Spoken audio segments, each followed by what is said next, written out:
the psychotherapist and broadcaster, who looks distinctly unimpressed, I feel, with my intro. In fact, he's so unsmiling and unemotional in every word. I've got more and more fanciful in every epithet that I've exhumed for his delectation. He's looked so indifferent to every word. I feel as if I'm suddenly besieged by imposter syndrome of the most almighty dimensions. I feel like I don't even deserve to be on the radio, even though I've won every award. And I've been here, what, a good 3.5 decades. Noel McDermott, give me a smile, for God's sake. Look encouraging. What's the matter with you? Me feel anxious. To be honest, my imposter syndrome is coming out with all those. Is that what's happening? You feel like an imposter? Single word, mate. That's true. Okay, tell me about whether it is part of the human condition to be afflicted by imposter syndrome, or whether only some people feel it and some don't. Some do and some don't. Some people have that really strange thing called confidence. Oh, gosh, what's that? So I don't know what that is. From somewhere they get it. And research shows that actually a good indicator of who's going to be successful in life is whether or not you have confidence that you will be. And it's often that's the reason why. Imposter syndrome does seem to affect significant numbers of people, and it gets higher, the percentage, depending on whether you're very successful or not, actually. Well, you mean the more successful you are, the worse it is? Is that true? Yes. It seems to affect things like high-performing professionals more, leaders more, etc., etc. So David Lemmy's story is very familiar to me. That's very interesting, because you would think, wouldn't you, that it would be the other way round. You would think the more successful you were at whatever it is you're trying to be, the greater your confidence would grow, because you can see and witness your own success, that you somehow manage to convince yourself along the way, as well as everybody else, that you can actually do whatever it is you're saying you can do. So you think by the time you finally become foreign secretary, you feel pretty damn wonderful about yourself and think you're a hell of a person, wouldn't you? And it points to one of the most significant difficulties about imposter syndrome, this perfectionism, this overachievement that can, at times, lead to burnout in people. People who are very successful, not understanding that they're doing enough, and then they're pushing themselves further and further and further because they're feeling like they are not very good. That this imposter syndrome pushes them to the point where they can make themselves ill. And this is one of the possibly very serious consequences of it. Imposter syndrome itself isn't a diagnosis. People shouldn't understand that. It's not a mental health diagnosis, but it can lead to significant issues around depression, anxiety, burnout, as I've suggested, but also other things such as unhealthy coping mechanisms to try and deal with the poor feelings about yourself, and then problems in relationships because you're always pushing yourself. And then the opposite for some people, just giving up because their sense of being imposter means that they just don't bother trying, and that's it. I mean, this is such an interesting one. I really hope people are going to ring in about imposter syndrome, because you would think that it was in some ways vital to feel a sense of imposter syndrome. For example, let's just say when you bring a new baby back from the hospital. And you've never done it before. You don't know what you're doing. You really don't know what you're doing. Talk about skating on thin ice. You've got a child at the most vulnerable stage of its life, brand new. It doesn't know how to help you do anything, can't even shove its arm in the baby grow, doesn't know how to breastfeed. And there you are in sole charge, or if you're lucky, you have a partner, the two of you. And you just think, oh, my God. It's like that thing, isn't it? A certain amount of anxiety to just get going, a certain amount of energy is needed, motivation we call it, and that's fine. And it's understanding the difference between motivation and stuff that's just making you feel afraid. But I used to dream, when I had a brand new baby, I used to dream that my mother, who was alive and only lived around the corner, but I used to dream that she would come and say, oh, don't be silly, I'm the mother. You're a child. Give me the baby. I'll look after it. Of course, she never did. And I learned to deal with it. But at the very beginning, imposter syndrome was so acute. I just thought, how can anyone leave me in charge of a baby? I patently haven't got the faintest idea what to do with it. Absolutely. And we know, and I think it is a significantly important issue that we look at this issue. Who does imposter syndrome affect more? Well, it does tend to affect women more. It does tend to affect people from ethnic minorities more, and people who generally we would have what's called protected characteristics. And it really does. And these things such as taking a child home, and women should know this, it's not normal to feel like super mum when you just had a baby. It's normal to feel like, I don't know how to do this. Yeah. And normalising these types of reactions is really important part of dealing with these types of issues, because the sort of superhero response to think that I should be able to do everything is actually a symptom of imposter syndrome itself. Is it? How come? Well, the superhero is one of the characters that emerges. The loner is another one that emerges when you're looking at imposter syndrome as it presents. The loner, the superhero, these types of things. There's a bunch of them that you can find online. It's about 6 of them in total that we might look out for. Roles that people habitually play, which indicate that they have a deep insecurity about who they are. And working with that, understanding that within yourself, and crucially doing what David just did, which is to say, I've got this problem. And you tell people about it. And it is, I mean, it's sort of like, it's a cliche, isn't it? How do you deal with this thing? First of all, you spot it. Make sure you know you've got it, and then you tell people about it. And then suddenly what happens is, because it affects so many people, they turn around and go, yeah, I've got that as well. And suddenly you're no longer feeling absolutely on your own and bonkers. How do you, I mean, I remember feeling it, for example, when I went back to school as a mother, as an adult, you know, and I passed the staff room, and I think a teacher just looked down and said, oh, hi, you know, come in. And I thought, what? You know, God, I can't be allowed in the staff room. You know, I'm not old enough and grown up enough, and you know, I'm just a child, really. I can't be allowed to do this. And the idea that everyone else would be feeling exactly the same would be inordinately comforting, really, if you could muster that feeling. It's a really important question. How do we get this message across to people? Self-diagnosis doesn't work because most people are not aware that there's a problem with themselves. We're experiencing ourselves from the inside out.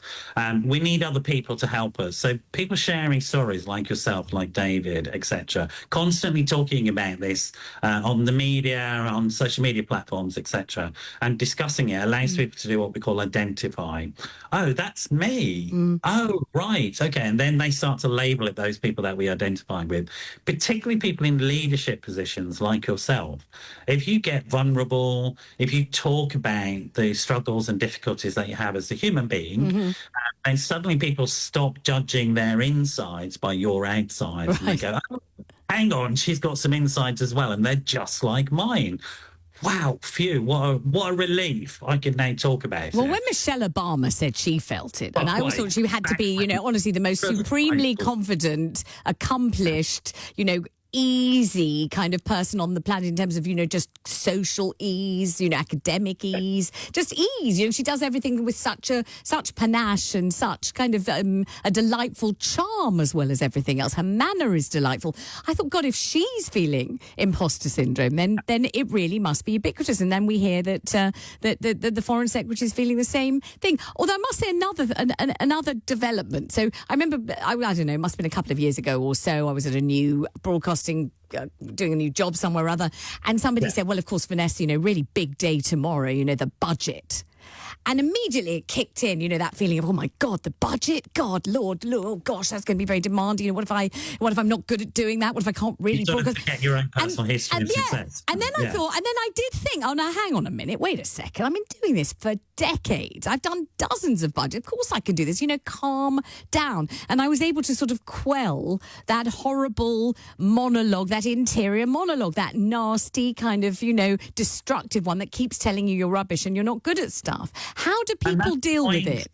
That points to a core issue here, that this is a cognitive distortion that we're having. It's not reality. Right. And actually, if we can spot it as that, we can then put in new cognitive strategies that, if you like, give us the evidence to counter the thoughts and feelings. And it's really important to understand the amount of power that we have over our own feelings and actions just by wondering about or having some interest in, why am I thinking that? Is that based upon truth and reality or not? Being able to step back and look at our own processes and say, hang on, does that measure up to fact? And most of the time, these unhelpful thinking patterns and styles that we've got, they don't measure up to fact. And as soon as we start challenging them, they go away. They literally disappear. And the feelings around them literally disappear. And David talked about that, didn't he? Suddenly he walked into the Foreign Office and that's it, it's gone. Something fell into place for him. And often dealing with this stuff is like that. It just clicks in. Something somebody says or does, it clicks in and we're okay. Okay, does imposter syndrome in any way help us, though? Does it help us not to think that we're the big old I am and we can just do everything and we're brilliant and we're just gifted and marvellous? That's delusional thinking. That's not imposter syndrome. Does it stop us feeling that, though? Does it give us a bit of... Yes. It grounds us, it humbles us a bit, it makes us feel a little bit, a kind of trepidation that it's appropriate to feel. So you don't just feel, I own everything, I can do everything and anything anyway, I'm good at absolutely everything. You think, oh God, I don't know if I can really do this. I might not be good at this. This might not be my thing. I might have been really good at it before, but today I might really show myself up. Is that a bit helpful because it's at least a kind of reality check?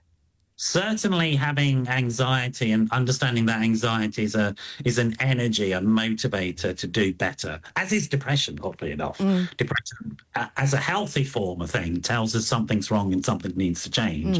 If we're listening to and experiencing our emotions in that way, as they're giving us information that we want to check out, definitely it's a really, really useful thing. Imposter syndrome itself, though, is a distortion and probably isn't that helpful in terms of success.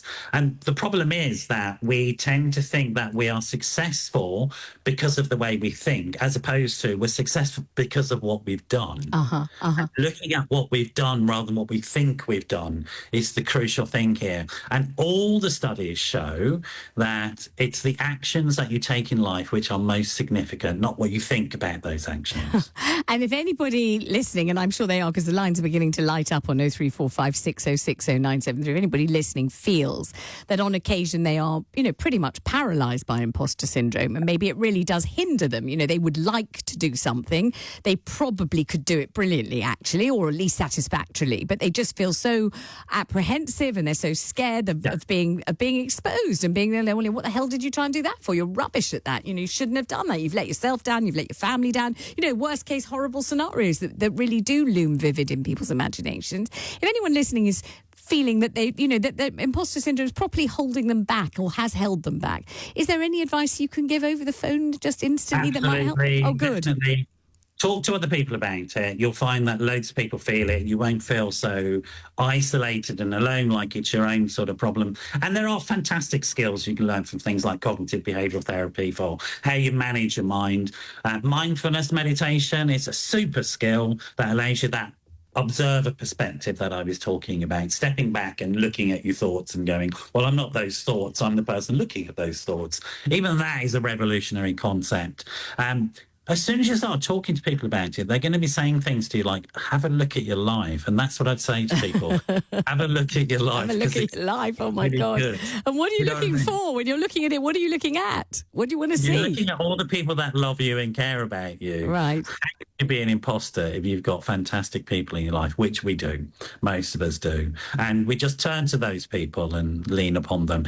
If it is leading to perfectionism, burnout, depression, anxiety, if you are drinking too much because of it, etc., talk to a professional without a doubt. Start with a GP and then look at maybe a psychological professional who uses what we call evidence-based therapies. Well, thank you very much indeed. What do I need to find out about myself from the fact that because you didn't smile at me at the beginning of this conversation, I suddenly felt completely deficient, wanting, absolutely abominably untalented, and just every bad thing in the man God, yeah, I just felt like, oh my God, he hates me. This man, he's really. I'm going to go. Well, I've failed in my career. That's it.